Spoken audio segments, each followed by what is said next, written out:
Hey everyone, welcome to Production Music Live. My name is Francois. In today's video, we are quickly taking a look at how to make a full track from one kick sample. And we are also going to take a look at how to program these drums right here. So I'm taking the busiest area and I'm copying it into the back of the project, placing it here. And we first of all start with our first element, which is the kick 4 to the floor pattern right here. And we are playing the sample called Kick 1 Deep 10 from our Deep Premium Volume 2 sample pack. This one right here. Everything you hear in this track is generated out of this kick sample. And we have a compressor on this one right here and a little bit of EQing, but nothing crazy going on. So going to the next element, extra kick right here. Let's take a look at the pattern of this one. And as you can see, we also loaded up this kick sample, and then we have a bit of EQing going on, cutting off some low frequencies and much more high frequencies right here. This chorus and the frequency shifter are not that important. This is the sidechain, making sure we don't interfere with our first kick element. Next thing is a snare sound. We call it snare, and you see we cut off quite a bit in the low end of this one.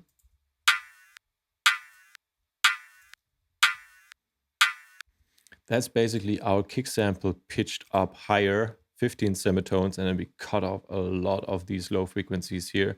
It will distort quite a bit if I'm taking this off. Let me quickly take this utility off. So this is what we're having. And then we're making it a bit louder.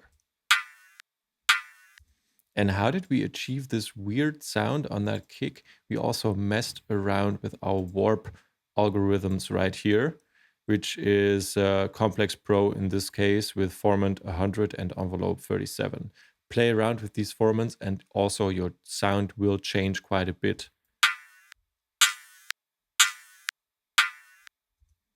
All right, so our next element is the tom element.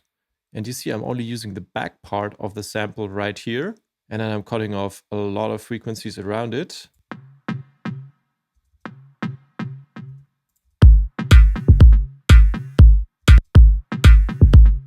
A little bit of overdrive behind that. Solo. Bit more overdrive in the higher frequencies, then another EQ, a little bit of chorus, not too fancy. Okay, emphasizing a bit more on those higher frequencies with this EQ, and then low cuts, and then sidechain compression.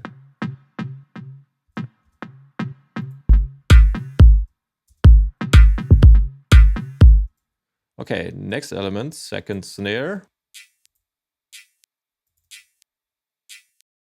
Usual snare position.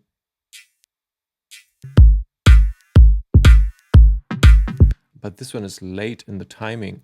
If we compare to our other snare here, this one is 3 milliseconds early in the timing, and this one is simply like 30 milliseconds late if we play them solo.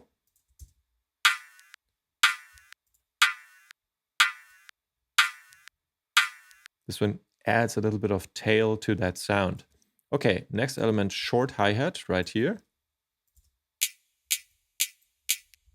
Also from that kick sample.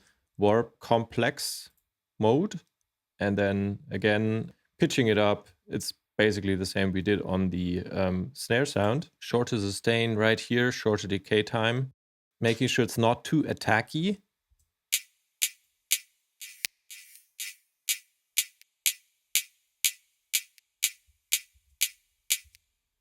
And then going to the back, we're cutting off some resonant parts right here, adding a little bit of overdrive chorus.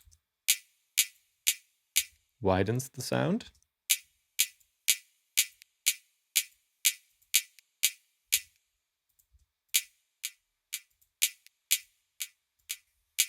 And we have a lot of artifacts in these sounds, but this is kind of nice about this crazy sampling technique right here.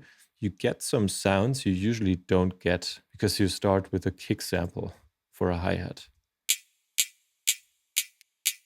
Taking care of some resonant frequencies here. Okay, offbeat hi-hat, again, the kick. pretty much the same settings, a little bit longer attack time right here, and then also cutting of the low frequencies. And we're using this compressor here to add a little bit more tail to that sound. So we're dampening the attacky beginning of the sound, and thereby we're focusing everything a bit more on the tail of the sound, because we are making the beginning quieter, that in return will relatively make the tail louder.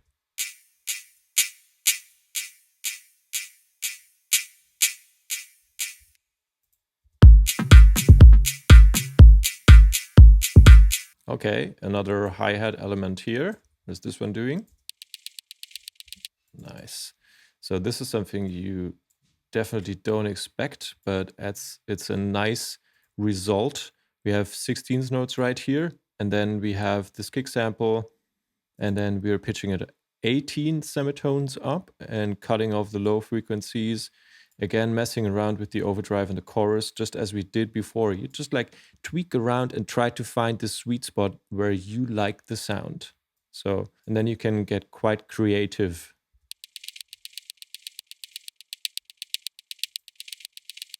And I'm like boosting that one through here with a threshold of -42 decibels to look for interesting artifacts in this sound and boost them a bit more out of here.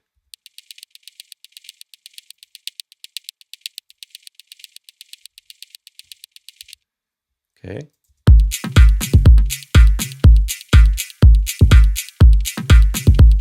Okay, next element, our ride or shaker. 16th notes pattern here with a little bit of swing 56 applied. Also warping in pro mode and playing around with performance and the envelope. Long attack time, by the way, here.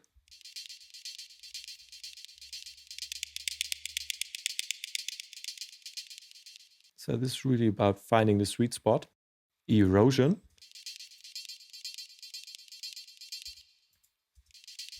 We're removing this metallic feeling by adding in this wide noise.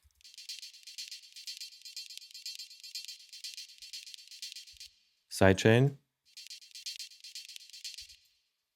And another low cut here. Because we introduced so much noise through the erosion here, we need to make sure we cut off the low frequencies again.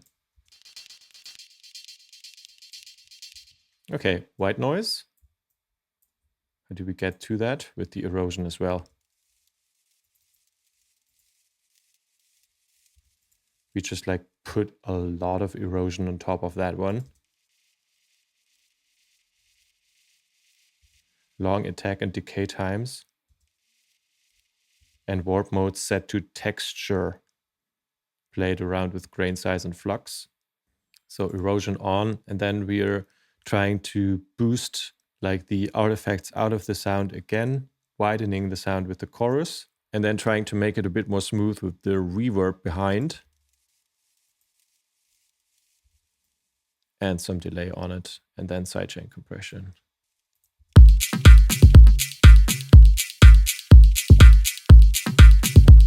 Okay, so how did we make our bass?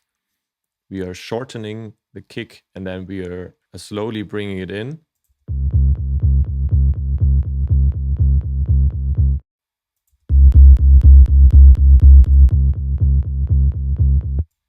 And sidechain. And you can see in the warp modes, we are setting it to tone here because we wanted something tonal, whereas with the white noise, we did send this one to texture because we wanted some more like a texture. So like these names actually make sense and can help you getting where you want to go with your sound design. Our next element is the plug sound.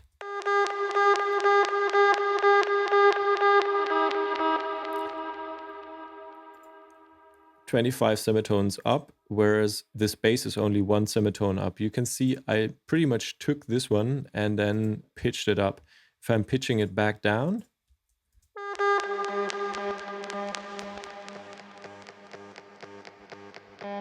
boosting the sound with the saturator here, low cuts, and some filter on top, so we're not too nasty in the high frequencies. A bit more EQing out those resonant parts and adding some longer tail reverb with 6 seconds of decay time and some delay on top of it.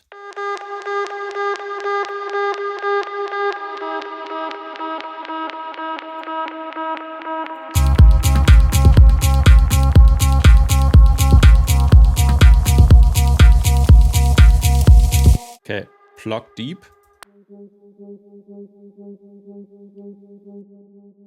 Pretty much the little brother of this one, just introducing a second note to fill up the frequency range.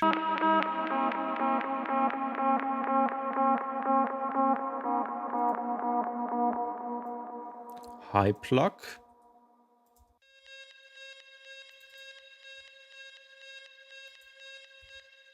Again, pretty much the same technique, using the tail of the kick here, tones even higher up, transposed, and mixing it all together.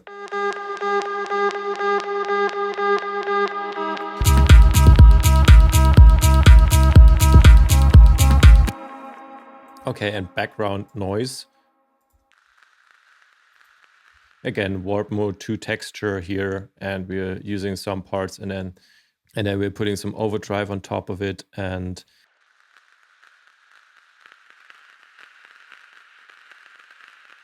I mean, you get a lot of ideas if you use one sample and then processes like this and like go crazy with those effects right here. You get all sorts of interesting results. So it's definitely a nice exercise to go through. Well, let's play everything together.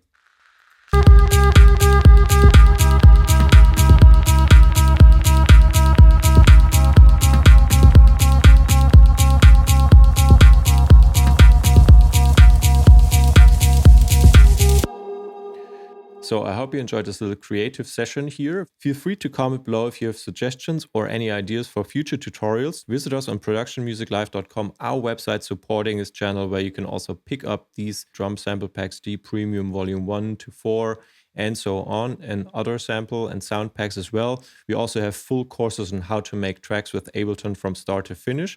Subscribe to our channel, leave a like, and I hope to see you next time.